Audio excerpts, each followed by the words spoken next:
বারবার প্রসেনজিৎ চট্টোপাধ্যায়ের দিকে আঙুল তোলা হচ্ছে। প্রসেনজিৎ চট্টোপাধ্যায় কি পুলিশ? তিনি যে সঙ্গে সঙ্গে একবারে সিদ্ধান্ত নিয়ে নিলেন, এতক্ষণ নিষ্ক্রিয় বলে অপবাদ দেওয়া হয়েছে, এবার সক্রিয় বলে অপবাদ দেওয়া হচ্ছে। কি করবেন? আপনার বাড়ি দিয়ে ঝাঁট দেবেন? আমি অভিনেতা সুরজিৎ বন্দ্যোপাধ্যায় আজ আপনাদের সামনে আসতে বাধ্য হলাম, কারণ কয়েকটি লেখা ওই সোশ্যাল মিডিয়াতে পড়ে, সেটা হচ্ছে যে একটা জিনিস, যখন মর্মান্তিকভাবে রাহুল অরুণোদয়ের চলে যাওয়ার ঘটনা ঘটলো, তারপর আর্টিস্ট ফোরাম একটা চিঠি পাঠালো প্রযোজনা সংস্থাকে। তখন সব রব উঠলো, আর্টিস্ট ফোরাম সারাক্ষণ মিনমিন, হ্যাঁ প্রসেনজিৎ চ্যাটার্জি সারাক্ষণ সুবিধে কোথায় ধান্দা, কোথায় করে ম্যানিপুলেট করা, একটা চিঠি, হ্যাঁ আর কোনো স্টেপ নেই।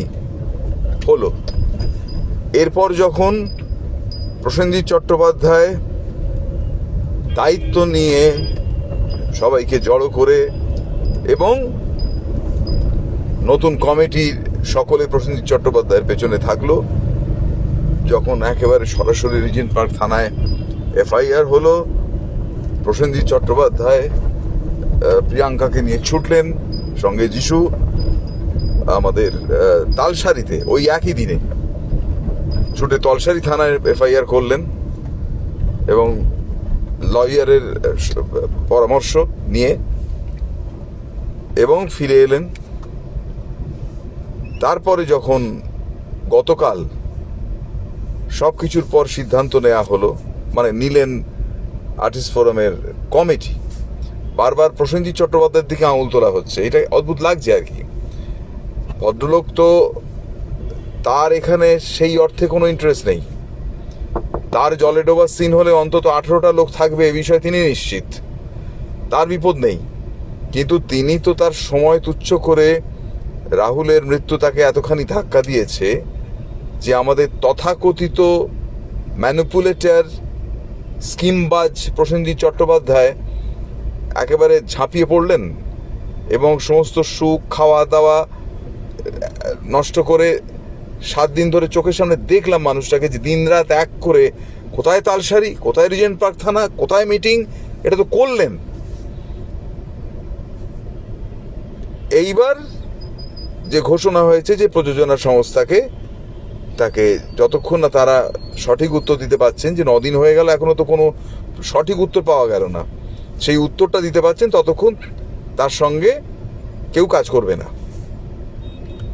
এই ডিসিশনটা শুধু প্রসেনজিৎ চট্টোপাধ্যায় একা নেননি, তার সঙ্গে তার যে কমিটি রয়েছে, বিভিন্ন পদাধিকারীরা রয়েছে, তারা সকলে একমত হয়ে এই ডিসিশনে পৌঁছেছেন।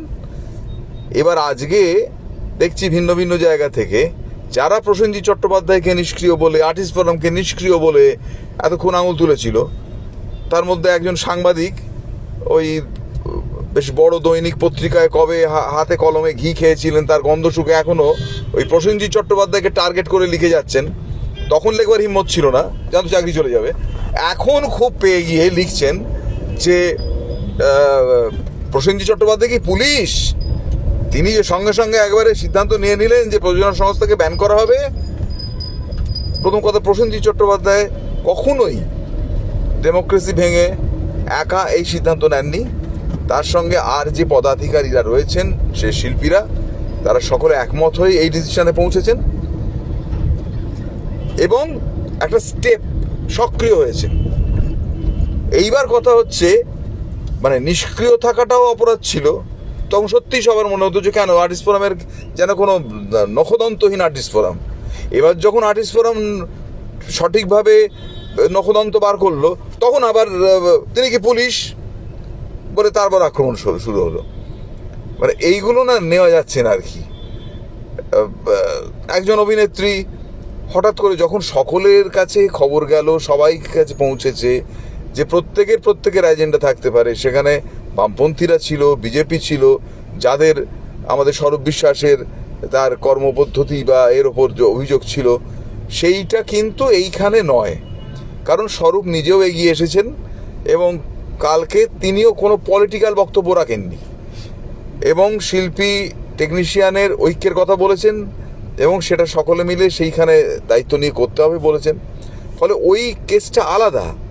ওইটাকে যদি ঘটাতে হয়, রাহুল অরুণোদয়ের যদি বিচার পাওয়াতে হয় এবং তার ছেলের নিরাপত্তা দিতে হয়, শিল্পীদের নিরাপত্তার প্রশ্নে, তাহলে কিন্তু ওই সময় যদি ডিপ্লোমেসি বলি, তাহলে সেই ডিপ্লোমেসিটাকেই মান্যতা দেওয়া হচ্ছে সুভদ্র সুবিবেচকের কাজ।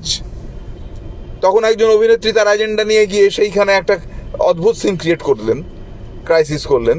দরকার ছিল না এটা করার, কিন্তু সেখানে আরও অনেকে বসেছিলেন যারা কিছুদিন আগেও তাদের অভিযোগের কথা জানিয়েছেন যে স্বরূপবাবু যদি ওই যেখানে 8 জন লাগে বা 7 জন লাগে সেখানে 15 জনের চাপটা না দেন, তাহলে আবার প্রডিউসারের পক্ষেও সম্ভব হয়, তাকেও বলা যায় যে এই তো হলো, এই তো আপনার ওপর চাপ কমলো, তাহলে আপনি বা এই ব্যবস্থাটা নেবেন না কেন? এ কথা তারা বলেছেন বিভিন্ন বাইটে। কিন্তু কালকের দিনটা নয়, কালকের দিন কিন্তু তিনি একমাত্র ওইটি বেছে নিলেন যে এইটি হচ্ছে মোক্ষম জায়গা যেখানে এইটা বলা যাবে এবং তাই একটা সিন ক্রিয়েট হবে এবং উনি মাইলেজ পাবেন।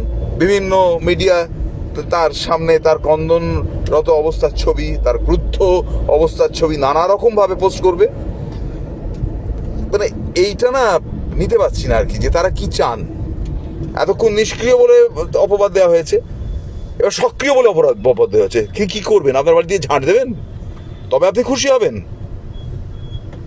তারপর আবার উল্টে বলছেন এখন নির্বাচন বলে সব হচ্ছে, এরপর আবার দেখবো ঠিক ব্যান ট্যান তুলে নিয়ে এসব হচ্ছে।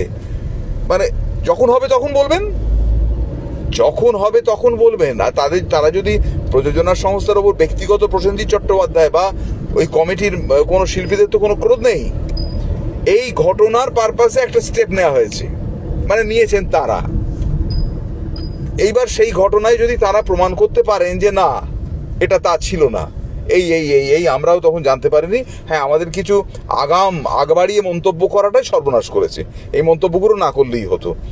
মানে দুম করে ম্যানেজার বলে দিল কোনো কিচ্ছু না জেনে বা জেনে, হ্যাঁ, যে ওটা হয়েছে, প্যাকআপ হয়ে গেছিল। হ্যাঁ, এইসব আগ বাড়িয়ে কথাবার্তা না বললে, কারণ ম্যানেজারকেও কেউ খুনি বলছে না, প্রযোজনা সংস্থার কর্ণধার কারণ তিনি তো ছিলেনই না স্পটে, তিনি তো অনেক দূরে, হয় কলকাতায় নয় বম্বেতে ছিলেন। ফলে তার পক্ষে বা তাদের পক্ষে জানা সম্ভব নয়।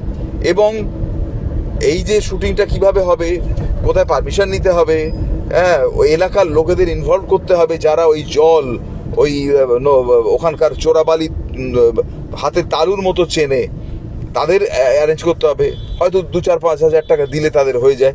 তো এই বিষয়গুলো তো তারা সিদ্ধান্ত নেবেন তো যারা ম্যানেজার ওই জায়গাটায় রয়েছেন তারা করবেন। কিন্তু হঠাৎ আগ বাড়িয়ে কর্ণধাররা কথা বলতে গিয়ে সমস্যা হয়েছে। এবার যদি তারা সত্যি প্রমাণ করতে পারেন যে না এটা এরকম নয়, এই হয়েছে, তাহলে তো ব্যান করে রাখার প্রশ্ন নেই, কারণ তাদের ওপর ব্যক্তিগত কারোর তো ক্রোধ নেই। অন্তত প্রসেনজিৎ চট্টোপাধ্যায়, শাশ্বত চট্টোপাধ্যায়, আবির চট্টোপাধ্যায়, এদের তো হবার কথা না, কারণ তারা কেউ এখন অভিনয় করেন না। তো হঠাৎ যখন নিষ্ক্রিয় চুপচাপ আর্টিস্ট ফোরাম প্রায় মানে যাই হোক না কেন, শুধুমাত্র রাত্রির বেলা আপনার কাল রাত্রির 12টা পর্যন্ত থাকতে হবে, এইরকম একটি মেসেজ ছাড়া কিছুই আসতো না, তখন যে অপবাদ দিচ্ছেন, এখন সক্রিয় হয়েছে এখনো সেইভাবে অপবাদ দেবেন, তাহলে তারা করবেটা কি? তখনই বলতে ইচ্ছে করে, তাহলে কি আপনার বাড়িতে গিয়ে ঝাঁট দেবে তবে আপনি খুশি হবেন? না ঘেঁটে দিতে চাইছেন বিষয়টাকে? এই সাংবাদিকটি যিনি এই কথা বলেছেন, প্রসেনজিৎ চট্টোপাধ্যায় কি পুলিশ? তিনি কোন হোমেযজ্ঞে আছেন? আমাদের কোন হোমেযজ্ঞে আছেন? সোশ্যাল মিডিয়া পেয়েছেন বলে একদম জমিদারি, যা খুশি বলে দেবেন। কি আশ্চর্য! এগুলো বন্ধ করুন, এইগুলো মেনে নেওয়া যায় না। একজন শিল্পী হিসেবে এটা মেনে নিতে পারি না, খুব খারাপ লাগছে বিষয়টা।